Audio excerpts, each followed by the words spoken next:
C'est maintenant le temps de la chronique en compagnie de la psychologue et coach de vie Sylvie Boucher pour parler de psychologie positive et de pleine conscience. Bonjour Sylvie, ça va bien? Oui, bonjour Amélie, ça va très bien et j'espère que c'est la même chose de ton côté. Ben oui, ça va super bien. Puis en plus, aujourd'hui, on va parler de bonheur. Ben oui, en fait, c'est notre troisième capsule. Hein. Dans la première, on avait défini c'était quoi la psychologie positive, c'est-à-dire vraiment une branche de la psychologie scientifique qui vise à définir, mesurer puis comprendre les éléments du bien-être, du fonctionnement optimal et du bonheur. Donc, dans la deuxième, on a parlé de la santé mentale positive ou épanouissement psychosocial qui diminue les risques de santé mentale et physique et permet de vivre plus longtemps. Jusqu'à date, c'est un bon départ. Mais oui. Aujourd'hui, on aborde un sujet qui me fascine puis je pense intéresse beaucoup de gens, le gros morceau, le bonheur. Tu te doutes bien, Amélie, que je lis beaucoup sur le bonheur. Hein?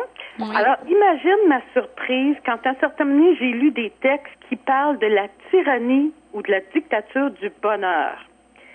Comme si des gens se sentaient obligés d'être heureux tout le temps et se sentaient coupables ou inférieurs s'ils y parviennent pas. En tout cas, c'est ce que ces textes-là disent. Et ce sentiment d'obligation découle justement d'une croyance fausse qu'on véhicule malheureusement là, dans la pseudo-psychopathe positive, là, qui dit souvent, bon, il suffit de penser positif pour être heureux, riche et en santé. Donc, ce que ça dit, c'est si votre vie va mal, ben c'est de votre faute. Alors, évidemment, les gens se sentent coupables, puis là, ils achètent des livres de recettes simplistes là, qui promettent un bonheur facile et constant à tout le monde. Tu sais. Ces livres-là, il faut les lire avec prudence, puis se rappeler que dans la vie, tout est une question d'équilibre. C'est impossible d'être constamment heureux. La vie contient des périodes plus difficiles, ça en fait partie. Mais des fois, c'est notre regard sur la vie. Moi, je dis toujours, c'est à toi de prendre la décision si tu veux voir le verre à moitié plein ou à moitié vide. C'est sûr qu'il y a une question d'attitude, mais tu sais, si par exemple tu souffres du cancer ou une personne chère qui est décédée, c'est sûr que ta façon de penser aux événements va influencer si ça peut être pire ou, excuse l'expression, plus pire. C'est ça. Mais ça va rester souffrant. Et si en plus, tu te chicanes parce que tu n'es pas capable d'être positif et d'être heureux malgré tout, ben là, tu viens d'augmenter ta souffrance. C'est vrai. Alors, faut accepter les périodes difficiles si on veut être heureux. Ça a l'air drôle à dire, là, mais c'est un peu ça. Mais ça nous fait apprécier souvent les bons moments après quand ils arrivent. Exactement. C'est quand ça fait mal puis que ça arrête que là, tu te rends compte comment c'est le fun quand ça fait pas mal. Exactement. Alors, une chance, là, tu sais, oui, c'est à chacun d'essayer de faire son bonheur, mais en même temps, des fois, on dit, ben, si je peux pas me fier au livre de pseudo pensée positive, à quoi je peux me fier? Ben, les recherches ont essayé, eux autres, d'identifier des pratiques plus efficaces pour être heureux. Alors, évidemment, la première chose qu'ils ont faite, les chercheurs, parce qu'évidemment, ils sont logiques, c'est définir c'est quoi le bien-être et le bonheur. As-tu une idée, Amélie, qu'est-ce que c'est le bonheur? On dirait que j'aurais la difficulté à l'expliquer. Mais en fait, moi, c'est mon bonheur, en fait, c'est mon travail, les gens qui m'entourent, d'être en santé, de pouvoir pratiquer du sport, de pouvoir, je sais pas, moi, je suis quelqu'un qui savoure le bonheur au quotidien, là, mais de l'expliquer, c'est un peu difficile. On dirait que ça me vient pas comme ça, là, j'y ai pas pensé.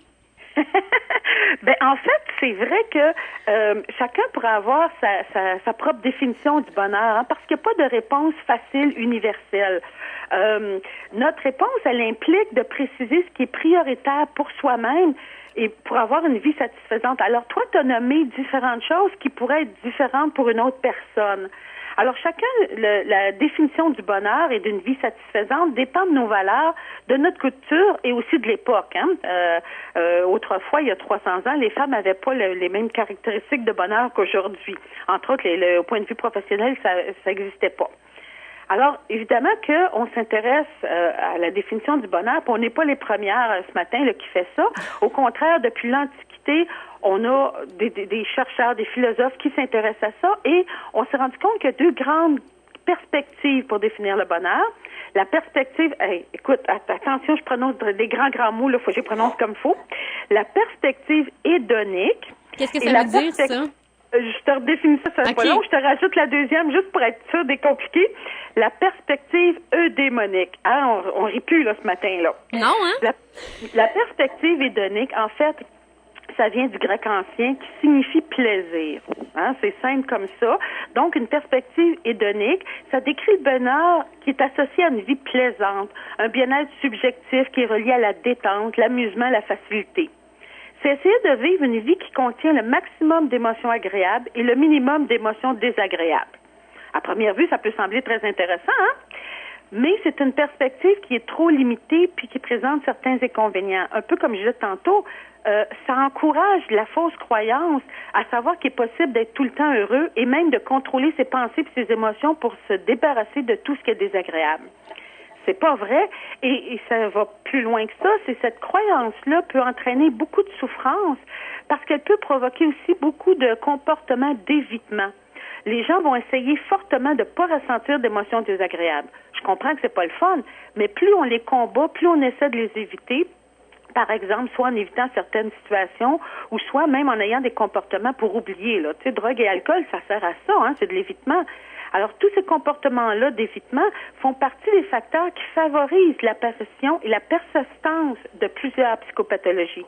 Donc, plus tu recherches le bonheur, plus tu risques de te ramasser avec des troubles si tu recherches que le bonheur. Et souvent, ce qui arrive, moi, j'ai rencontré beaucoup d'amis, tu sais, qui avaient des gros problèmes puis qui on dirait qu'ils essayaient de les repousser tout le temps, puis à un moment donné, à un certain moment, ça ressurgit, mais de plus fort. Puis là, souvent, ça cause des dépressions ou des problèmes de santé mentale, là. Exactement, c'est tout à fait ça. Alors, si tu veux une vie que de plaisir et de bonheur, de choses agréables, tu risques de te ramasser avec des plus gros troubles. L'autre perspective, elle, à première vue, semble un petit peu moins le fun, mais elle est vraiment intéressante. L'autre perspective, la perspective eudémonique, hein, c'est vraiment une version différente. Ça provient du grec ancien qui signifie action de regarder comme heureux. Donc, c'est comme plus un regard que tu portes sur quelque chose qui te rend heureux plutôt qu'une émotion agréable.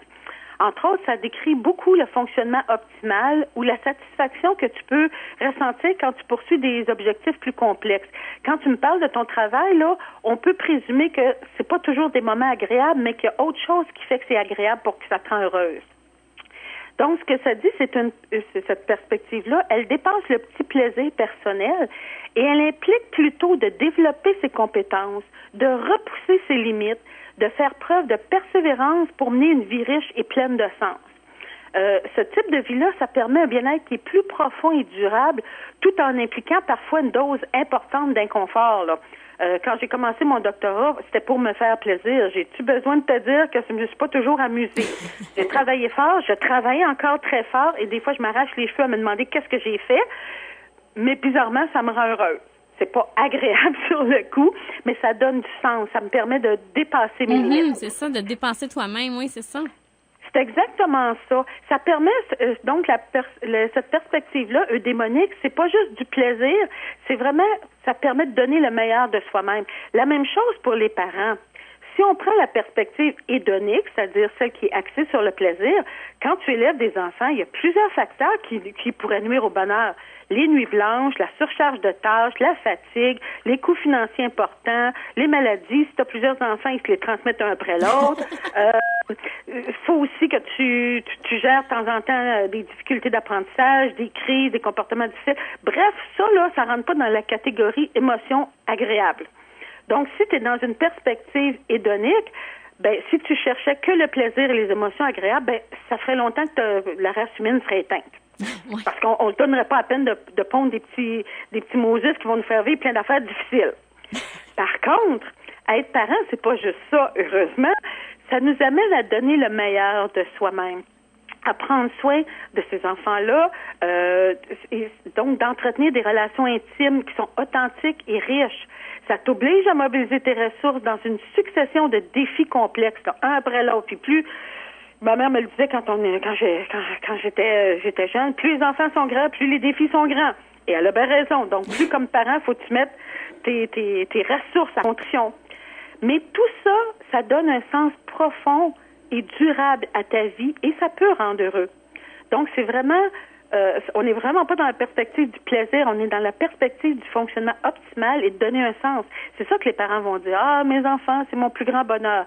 Quand ils attrapent les autres journées, ils s'arrachent les cheveux, c'est leur plus grand malheur. Mais c'est pas grave, ça leur permet de surmonter et de donner le meilleur. Ça donne du sens.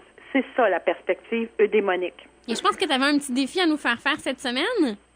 Oui, et tu vois, cette semaine, ce que je vous suggère, parce que le principe, c'est d'avoir de l'équilibre dans votre vie. Faut pas choisir un ou l'autre. Les deux perspectives, elles sont complémentaires. Donc, ça veut dire qu'il faut alterner du plaisir et du défi ou du travail, si on peut dire. Alors, le petit défi cette semaine, c'est de réfléchir à l'équilibre qu'on a dans notre vie entre l'effort et le plaisir. Les vacances s'achèvent là, bientôt, puis le travail, soit qu'il est déjà commencé ou ça va être bientôt. Alors, essayez de voir chacun des auditeurs comment vous pourriez garder une petite saveur de plaisir, de vacances, des moments agréables dans votre perspective de travail pour justement combiner les deux perspectives pour atteindre un bonheur et agréable et qui a du sens. Et dans 2 semaines, on va parler de quoi, Sylvie? Ben, on va parler du modèle PERMA, dont j'ai déjà parlé, là, PERMA, parce que ce modèle-là, justement, il permet d'intégrer les deux perspectives, plaisir et sens. Ben, merci beaucoup, Sylvie. On se reparle dans 2 semaines. Tout à fait. Merci.